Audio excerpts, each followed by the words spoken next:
Am I crazy? Jury's still out on that one.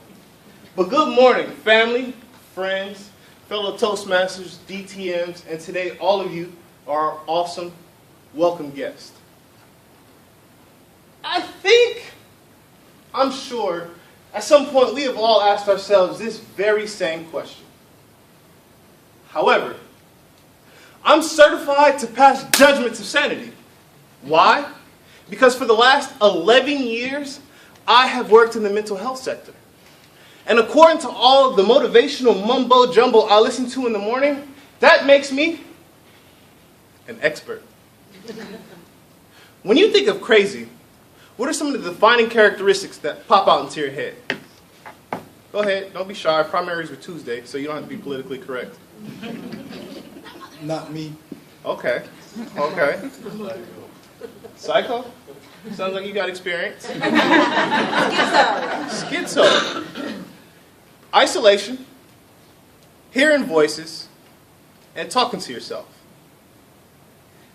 After a few years in a psych ward, that's not as bad as it may seem. But for simplicity's sakes, and because I'm an expert, we're going to toss out the radical cases, and that'll be our baseline for crazy. Now, how many of you are guilty? Oh, nobody talks to themselves? Thank you, but this isn't about you. But I do have an invisible office outside, and if you want to muffle those voices, I do charge a small nominal fee because I am an expert.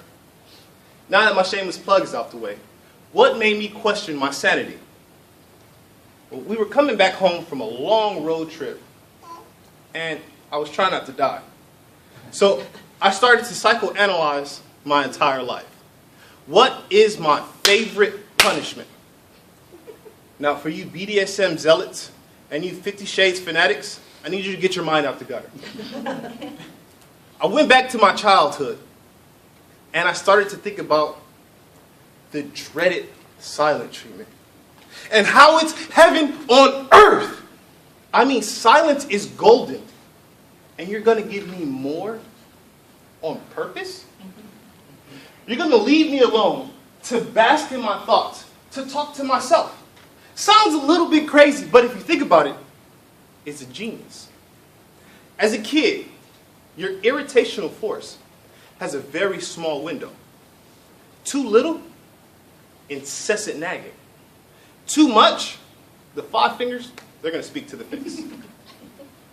Finding that sweet spot is like finding nirvana. My challenge, my mother wasn't much of an arguer, and her temper was pretty short. Her irritant of choice, however, was this dumbfounded look and a shoulder shrug. Why did you do that? Drove her nuts. She either educated me or I was exiled. Typically, I hope for the latter, but I lost way more times than I won. But the stinging and the ringing of defeat, it paled in comparison to the sweet taste of silence. I decided that I would use this tactic in relationships that I had more power and control in. The goal, the same, apply enough irritational force to be thrust into silence. The extremes, too little, incessant nagging. Too much, this time becomes single.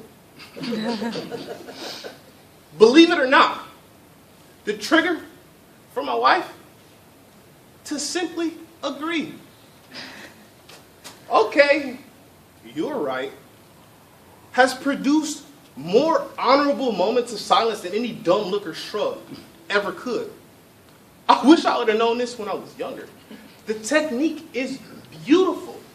We both know I'm being snubbed, but it's pretty inconsiderate to say that it's not sincere, leaving us in a bit of a quagmire. I've already accepted responsibility, so there's nothing to argue about. But the way in which I took responsibility left her more than unsatisfied. See, this level of unfulfillment, nothing sensible to argue at, nothing egregious enough to break up over. The sweet spot.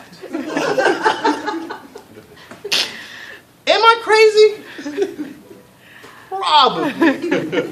But I like to be by myself even when I'm not alone. And there are several voices in my head, and it's hard to hear them when people are trying to argue with me. And I have to talk to myself because I need to weigh out the pros and the cons of the voices and the ideas that they're giving me. So that being said, if you guys ever have a disagreement with me and you want to hurt me by not talking to me, remember, I am a true glutton for punishment, and your silence is appreciated.